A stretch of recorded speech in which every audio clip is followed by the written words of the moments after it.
తిరుపతిలో మృతదేహం ఖననం పెద్ద దుమారానికి దారితీసింది. మంగళం వద్ద గల శ్మశాన వాటికలో మాజీ కార్పొరేటర్ తండ్రి మృతదేహాన్ని ఖననం చేసేందుకు తీస్తుండగా స్థానికులు అడ్డుకోవడం ఉద్రిక్తతలకు దారితీసింది. అక్కడ శ్మశాన వాటిక లేదని చెప్పడంతో వాగ్వాదానికి దారితీసింది. దీంతో దిగువ తిమ్మినాయుడుపాళ్యం గ్రామస్తులు మృతదేహాన్ని రోడ్డు మీద పెట్టి నిరసన తెలిపారు. ఫలితంగా ట్రాఫిక్ ఆగిపోయింది. తిరుపతి కడప మార్గంలో వాహనాల రాకపోకలు కాసేపు నిలిచిపోయాయి. పోలీసులు, రెవెన్యూ అధికారులు వచ్చి సర్ది చెప్పారు. ఆందోళనకారులకు వైసీపీ నేతలు మద్దతుగా రావడంతో ఈ వివాదం రాజకీయ రంగు పులుముకుంది. మా ప్రతినిధి రవివర్మ అందిస్తున్న మరింత సమాచారాన్ని ఇప్పుడు చూద్దాం. తిరుపతి మంగళం వద్ద వివాదాస్పదం జరుగుతోంది. ముఖ్యంగా ఒక వ్యక్తి అంటే బొక్కం రామచంద్రయ్య అనే కార్పొరేటర్ తండ్రి మృతి చెందాడు.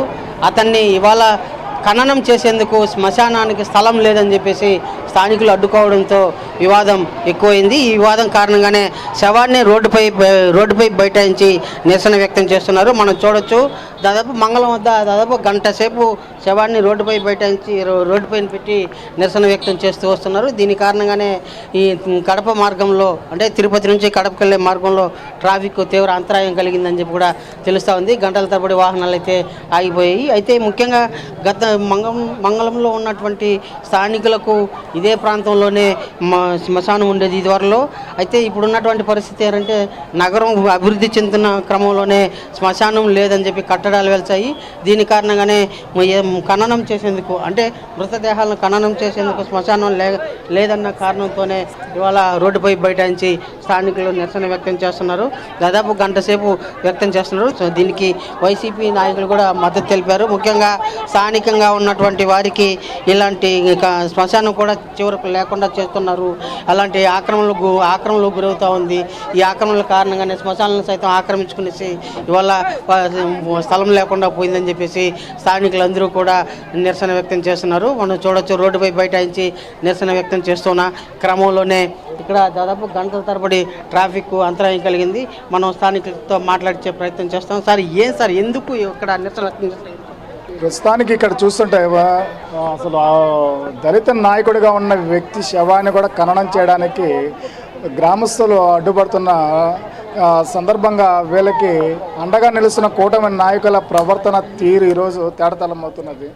కనీసం శవాన్ని ఖననం చేయడానికి కూడా సరే అనుమతించడం లేదంటే ఇదే మీరు అగ్రవర్ణాలకు సంబంధించిన శవాన్ని ఎందుకు అనుమతించడం లేదు? అంటే శ్మశానం ఉందా లేదా? శ్మశానం ఉంది, దానికి ఏంటంటే ఈ మధ్య జరిగిన రీసర్వేలో అది సర్వే నెంబర్ వేరే అంటున్నారు. దానికి కాదని చెప్పేసి మేము వాదించడం జరుగుతున్నది. నిజంగానే గతంలో జరిగిన శ్మశానం ఈరోజు శ్మశానం కాకుండా ఎందుకు పోతుంది అనేది మేము మొదటగా ప్రశ్నిస్తున్నది.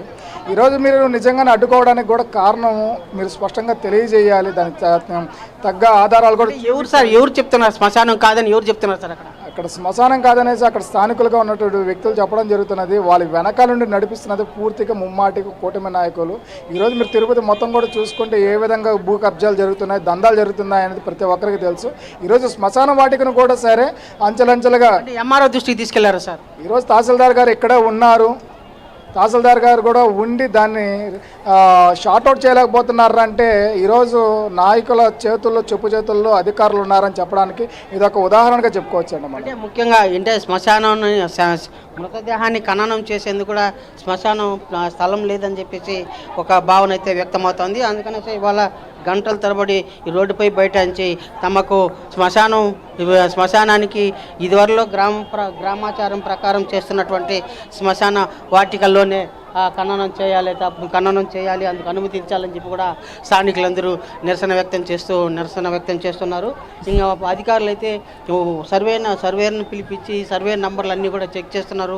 ముఖ్యంగా ఇదివరలో శ్మశానంగా పేర్కొన్నటువంటి సర్వే ఇప్పుడు మారడంతోనే సర్వే నంబర్ చేంజ్ చేయడంతోనే రీసర్వే చేయడంతో గత ప్రభుత్వ హయాంలో రీసర్వే చేయడంతో అది శ్మశానం కాదు అని చెప్పేసి కూడా రెవెన్యూ రికార్డులు అయితే పేర్కొనబడింది. దాని మేరకు ఇవాళ అది శ్మశానం కాదని పేర్కొనడంతోనే స్థానికులందరూ కూడా ఇక్కడ నిరసన వ్యక్తం చేస్తూ వస్తున్నారు. అధికారులు అయితే చర్చలు అయితే చేస్తున్నారు. ఈ సమస్య పరిష్కరించేందుకు అటు అధికారులు అలాగే అట్లు రెవెన్యూ అధికారులు అందరూ కూడా ఘటనా స్థలానికి చేరుకొని వాటిని గ్రామస్తులతో చర్చలు అయితే చేస్తూ వస్తున్నారు. సమస్య పరిష్కరించేందుకు కృషి చేస్తూ వస్తున్నారు. వీడియో జర్నలిస్ట్ రామకృష్ణతో రవి, ప్రైమ్ 9.